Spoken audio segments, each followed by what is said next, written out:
सत श्री अकाल फ्रेंड्स। आज की वीडियो कुछ अलग है। आज मैं अपना रिव्यू कह लें या एक्सपीरियंस कह लें आपके साथ शेयर कर रही हूँ। मैंने अभी कुछ टाइम पहले ही अपनी किचन जो है मॉडर्न करवाई है। उसमें मेरे से कुछ गलती हो गई है, तो वो गलती आप लोग ना करें, मेरे से तो हो गई है। जैसा कि आप सभी को पता ही है कि मैंने किचन जो है अभी नई बनवाई है। नई किचन बनवाई तो थोड़े से अप्लाइंसेस भी लिए, जिसमें कि एक मैंने लिया है ये एलिका का हॉब ये 60 सेंटीमीटर का है और 3 बर्नर वाला है। एलिका का नाम जो है काफ़ी अच्छा है, ये सोचकर मैंने इसको लिया। 15 ही दिन हुए थे इसे लिए हुए, इसमें से मैंने इसे यूज़ किया 5-6 दिन ही बस, क्योंकि 1 वीक के लिए हम लोग कहीं गए हुए थे तो घर बंद था। अब मैं आकर जब इसे 5-6 दिन यूज़ किया तो यूज़ करते वक्त एक दिन मैं डिनर बना रही थी, एक तरफ सब्जी और एक तरफ रोटियां बन रही थी। 5-6 रोटियों के बाद ही एकदम से पटाख की आवाज़ आई। क्या देखते हैं कि हमारा जो ग्लास है ना हॉब का, ये टूट गया, इतना क्रैक हो गया, क्रैक्स हो गए और साइड से ना कई ग्लास निकल के यहाँ वहाँ गिरे भी, छोटे छोटे पीस। तो मैं फटाफट गैस को बंद कर दिया। मैं खाना बना रही थी और बेटा मेरे पास खड़ा हुआ था, तो चोट भी लग सकती थी, आइस में भी लग सकते थे, छोटे छोटे पीस उड़ के गिरे हैं और ये जो पीसेस थे खाने में ना चले गए, ऐसा सोचा हमने। खाना भी नहीं खाया, वो वेस्ट हुआ पूरा। अब समझ ना आया कि क्या करें, ऐसा क्यों हो गया, इतनी जल्दी ये कैसे टूट गया। ऐसा भी नहीं है कि मैंने कभी ऐसा गैस चूल्हा यूज़ ना किया हो। पहले जो हमारा था कुकटॉप, वो भी ग्लास वाला ही था, सालों साल से मैं उसे यूज़ कर रही थी, कुछ खराबी नहीं आई थी। अब समझ नहीं आ रहा था क्या करें। रात भर नींद नहीं आई, ये सोच रही थी मैं कि अब मैं एलिका का नहीं लूँगी। पर मुझे पता था कि एक बार अगर हम जो मॉडल या जो ले लेते ना हॉब, उसके हिसाब से हम कटिंग करवा लेते अपनी स्लैब की, फिर बाद में हमें वो ही लेना पड़ता है। दूसरा मॉडल ले लें या दूसरा हम कंपनी का हॉब ले लें तो उसमें पूरा नहीं आता है। सबसे बड़ी मुश्किल यहाँ आ जाती है कि अब आप फंस गए हो, आपको वही दोबारा लेना।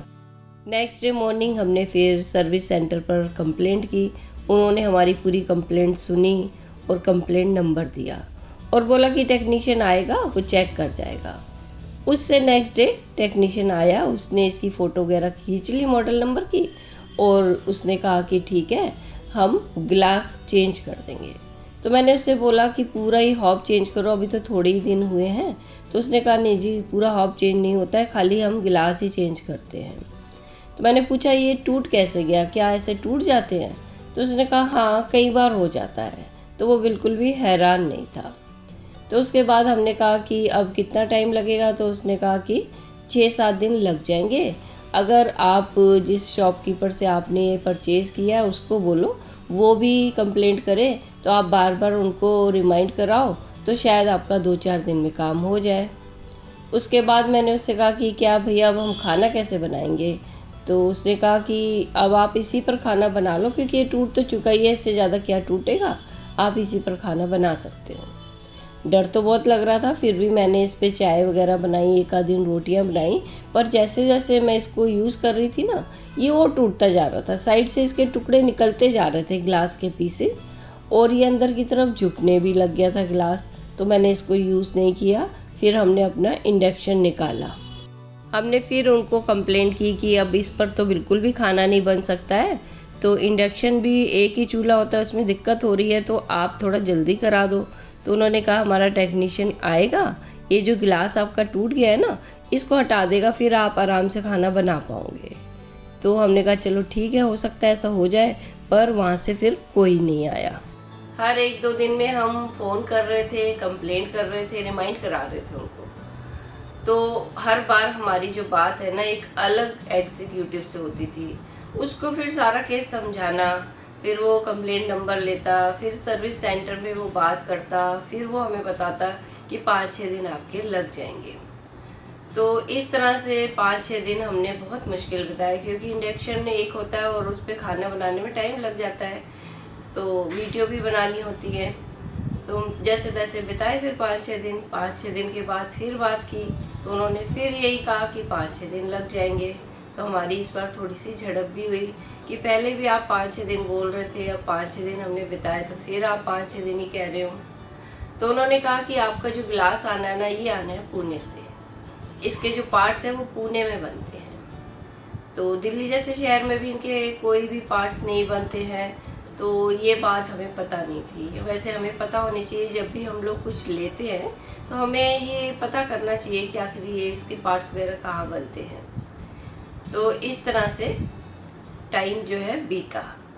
आखिरकार 13-14 दिन के इंतज़ार के बाद ग्लास आ गया। भैया उसको लगा रहे थे। मैं उनसे फिर से पूछ रही थी कि भैया अब ये दोबारा तो नहीं टूट जाएगा? तो उसने कहा कि देखिए, ऐसा होना तो नहीं चाहिए, बहुत रेयर होता है, पर क्यों हो जाता है ये हमें भी नहीं पता। तो अब मेरे अंदर तो डर बैठ गया था, पर फिर भी इसको यूज़ तो करना ही था। तो मैंने सोचा चलो क्यों ना आप लोग के साथ पूरी वीडियो बनाकर शेयर करूं, क्योंकि किचन की वीडियो भी आप लोग के साथ मैंने शेयर की हुई है, तो आप लोग को पता होना चाहिए कि मेरा एक्सपीरियंस इन अप्लाइंसेस के साथ कैसा रहा। तो ये मैं किसी कंपनी के ख़िलाफ़ नहीं हूँ, तो हो सकता है, मैं ये सोचती हूँ पीस में ही कोई डिफ़ेक्ट रहा हो, कुछ भी हो सकता है, क्योंकि इतनी जल्दी ये दिक्कत आई है ना, इसलिए मुझे समझ नहीं आ रहा क्यों आ गई है। तो अगर आप लोग मॉडर्न किचन बनवा रहे हो ना, तो आप लोग कुक टॉप ले लो, वो ज़्यादा सही रहते हैं। फिर भी अगर आपने लेना है हॉब, क्योंकि हॉब से किचन की शान तो आती है, लेना है तो बहुत सोच समझ कर लेना, जिससे कि आप लोग की दिक्कत ना आए। क्योंकि हॉब लेते हैं तो स्लैब कटवानी पड़ती है, और स्लैब एक बार किसी हॉब के साइज़ की कट जाए तो दोबारा ना वही हॉब इसमें पूरा आता है, ये बहुत दिक्कत है। तो ये जो भी मैंने वीडियो बनाई है, ये मेरा एक्सपीरियंस है। हो सकता है कईयों का एक्सपीरियंस अच्छा भी रहा हो इसके साथ। कई लोग मुझे ऐसे मिले हैं जो कि बताते हैं उनका एक्सपीरियंस अच्छा रहा इसके साथ। तो ये मेरा एक्सपीरियंस है, मैंने अपना एक्सपीरियंस शेयर किया है। आप लोग खुद सोच लेना, अच्छी तरह सर्च कर लेना, फिर कोई भी हॉब वगैरह लेना, ये मैं आपको बोलूँगी। आज की वीडियो यहीं ख़त्म करते हैं। उम्मीद है आपको ये यूज़फुल लगी हो। चैनल पर नए हैं तो इसे सब्सक्राइब कर देना और बेल आइकन को भी प्रेस कर लेना। मिलते हैं अगली बार एक नई वीडियो के साथ। खुश रहें, स्वस्थ रहें। Thanks for watching.